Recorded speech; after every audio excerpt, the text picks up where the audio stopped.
Hello everyone and welcome to for man India. ये एक NGO है जो पुरुषों के हित में काम करती है, तो हमें सपोर्ट जरूर कीजिए and join us in this movement. जिस घटना के बारे में आज मैं आपको बताने जा रही हूँ, उसे सुनने के बाद आप ये सोचने पर मजबूर हो जाएंगे कि भारत में क्या पुरुषों का शादी करना सेफ है। सुनने में अजीब लग रहा होगा, लेकिन ऐसा मैंने क्यों कहा वो आपको तभी समझ आएगा जब आप ये वीडियो देखेंगे, इसलिए इस वीडियो को अंत तक जरूर देखें। ये कहानी है रघुनेश त्रिवेदी उर्फ ऋषि की, जिसकी शादी शिखा नाम की एक लड़की से हुई 8 दिसंबर 2022 को उत्तर प्रदेश के दिबियापुर में। ऋषि अपनी पत्नी के साथ दिल्ली में रहता था और शिखा रहती थी यूपी में। फिर शादी के बाद जनवरी 2023 को ऋषि और शिखा दिल्ली पहुंचे अपनी जिंदगी की एक नई शुरुआत करने। लेकिन वहां पहुंचने के लगभग 20 दिन बाद शिखा सबसे लड़ाई करने लगी, छोटी छोटी बातों को लेकर। वो ऋषि से लड़ती, ऋषि की बहन से लड़ती और बाकी घर वालों से भी मिसबिहेव करती।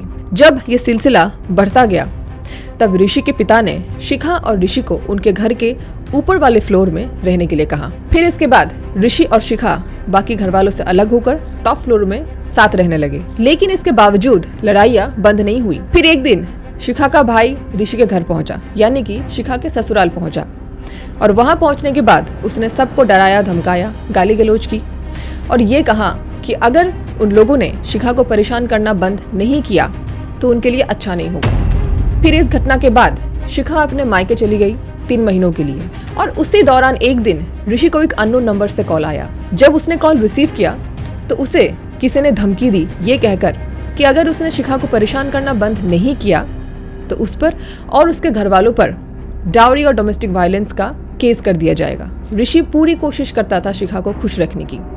इनफैक्ट जितनी उसकी आमदनी नहीं थी उससे कई ज्यादा वो शिखा पर खर्च करता। ऋषि के घर वालों का ये भी कहना है कि शिखा हर महीने अपने लिए 25,000 रुपए मांगती थी ऋषि से। इनफैक्ट एक बार ऐसा भी हुआ कि शिखा ने अपने पिता के मेडिकल शॉप के लाइसेंस के लिए ऋषि से लगभग 1.5 लाख रुपए मांगे। शिखा की मांगे पूरी करने के लिए ऋषि दूसरों से उधार लेने लग गया था। आइए देखते हैं कि ऋषि के घर वालों का इसके बारे में क्या कहना है। हमें ये तो पता था कि शिखा मेरे भाई से पैसे मांगती है और पैसे के लिए बार बार उसे परेशान करती है, लेकिन ये नहीं पता था कि भाई उसे पैसे देने के लिए उधार भी ले रहा था। भाई की डेथ के बाद जब हमने भाई का व्हाट्सएप चेक किया तो उसमें हमने चैट देखी जिसमें मेरा भाई 80,000 रुपये में अपनी बाइक बेचने के लिए कह रहा था, और तब हमें इस बारे में पता चला कि भाई उसे पैसे देने के लिए पैसे जमा कर रहा था। फिर 8 दिसंबर 2023 आया, यानी कि ऋषि और शिखा की पहली वेडिंग एनिवर्सरी। तो शादी की सालगिरह मनाने के लिए घर पर एक छोटी सी पार्टी रखी गई, जहां आस पड़ोस के लोगों को भी बुलाया गया। केक कटिंग के बाद शिखा ने अचानक ऋषि से गिफ्ट के तौर पर एक 40,000 रुपए के मंगलसूत्र की मांग की। शिखा की मांग सुनकर ऋषि थोड़ा हैरान हो गया और उस वक्त उसने शिखा से कहा कि फिलहाल तो उसके पास इतने पैसे नहीं हैं। इस बात को सुनकर शिखा गुस्सा हो गई और वो ऋषि से मिसबिहेव करने लगी, उससे बुरा भला कहने लगी सबके सामने। बढ़ती अशांति को देखकर ऋषि के पिता ने एक 20,000 रुपए का मंगलसूत्र बनवाकर शिखा को दिया, लेकिन शिखा उससे भी खुश नहीं हुई। उल्टा शिखा ने वो मंगलसूत्र फेंक दिया और उसी बात को लेकर वो ऋषि से दोबारा लड़ने लगी। वो इस बात से नाखुश थी कि उसने 40,000 रुपए का मंगलसूत्र मांगा, लेकिन उसे एक 20,000 रुपए का मंगलसूत्र बनवा के दिया गया। मंगलसूत्र तो एक औरत के लिए बहुत इंपॉर्टेंट चीज होती है, लेकिन शिखा ने शादी के बाद से मंगलसूत्र नहीं पहना था, क्योंकि पहले तो उसने बड़ा लंबा सा सोने का मंगलसूत्र मांगा जो कि करीब 1 लाख तक का पड़ता, तो उसके लिए मम्मी पापा ने मना कर दिया। जिसके बाद उसने कहा कि मेरे चाचा की बेटी की शादी में उसे 40,000 का मंगलसूत्र मिला था, मुझे भी वैसा ही 40,000 का मंगलसूत्र चाहिए वरना मैं नहीं पहनूंगी।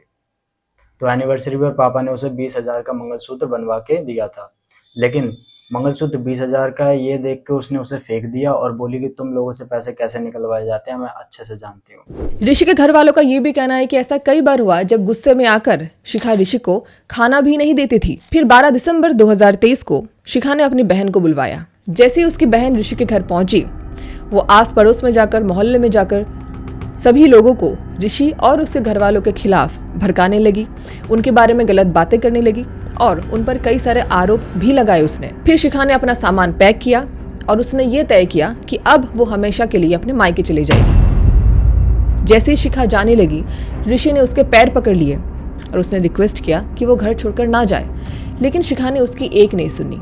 उल्टा उसी वक्त शिखा ने दोबारा ऋषि से मिसबिहेव किया और अपनी एक साड़ी उसकी तरफ फेंक कर कहा कि तुम इसी से लटक कर मर जाओ, लेकिन मैं वापस नहीं आने वाली। शिखा ने यह तक कहा कि अब वो अपने घर वापस जाकर ऋषि पर और उसके घर वालों पर डाउरी और डोमेस्टिक वायलेंस के चार्जेस लगाएगी। शिखा की बातें सुनकर ऋषि और उसके घर वाले सब हैरान हो गए, परेशान हो गए। फिर आया वो मनोज दिन जिसने ऋषि और उसके घर वालों की जिंदगी हमेशा के लिए बदल कर रख दी। 26 दिसंबर 2023 को रात के करीब 1 बजे ऋषि ने शिखा की फेंकी हुई साड़ी से ही अपनी जान दे दी और ये कदम उठाने से पहले ऋषि ने एक वीडियो भी बनाई। आइए देखते हैं क्या कहा ऋषि ने उस वीडियो में। मेरी मौत का कारण शिखा सिर्फ तुम हो। तुम जितनी तूने बदनामी करवाई है, मेरी ज़िंदगी तूने पूरी बर्बाद कर दी, मुझे कहीं का नहीं छोड़ा। पूरी ज़िंदगी मेरी बर्बाद है सिर्फ तेरी वजह से। मेरी मौत का कारण सिर्फ मेरी पत्नी है। मेरा भाई रात में हंसते हुए आया था, हमें लगा कि सब ठीक है, वो औरत भी चली गई है और भाई भी खुश है, तो इस बारे में बात करके टेंशन नहीं देनी चाहिए। लेकिन नेक्स्ट मॉर्निंग जब मेरी बहन ऊपर वाले रूम में गई साफ़ सफाई करने के लिए, तो उसने भाई को पंखे से लटका देखा। उसे लगा भाई ने ये सब अभी किया है, तो वो बचाने की कोशिश करने लगी, लेकिन जब उससे नहीं हुआ तो वो भागती हुई नीचे आई, हम सबको ऊपर बुला के ले गई। जब हम लोग ऊपर गए तो पापा ने तो जैसे ही भाई को इस हालत में देखा तो पापा वहीं गिर गए थे। उसके बाद आस पड़ोस के लोग आए और फिर भाई को हॉस्पिटल ले गए, जहां भाई को डेड डिक्लेयर कर दिया। भाई ने सुसाइड से पहले एक वीडियो भी बनाया था, लेकिन इसके बाद भी ना तो उस औरत के अगेंस्ट FIR हुई और ना ही उसे अरेस्ट किया गया। लेकिन कहानी फिर भी यहाँ खत्म नहीं हुई। ऋषि के गुजरने के 2 दिन बाद शिखा के घर वाले वापस उसके घर पहुंचे, सबको धमकी दी और उनसे 5 लाख रुपए भी मांगे, ये कहकर कि अब वो शिखा की शादी कहीं और करवाएंगे। इस विषय को लेकर दोनों परिवारों में विवाद हुआ और उसके बाद शिखा ने ऋषि के घर वालों पर डाउरी और डोमेस्टिक वायलेंस का केस कर दिया।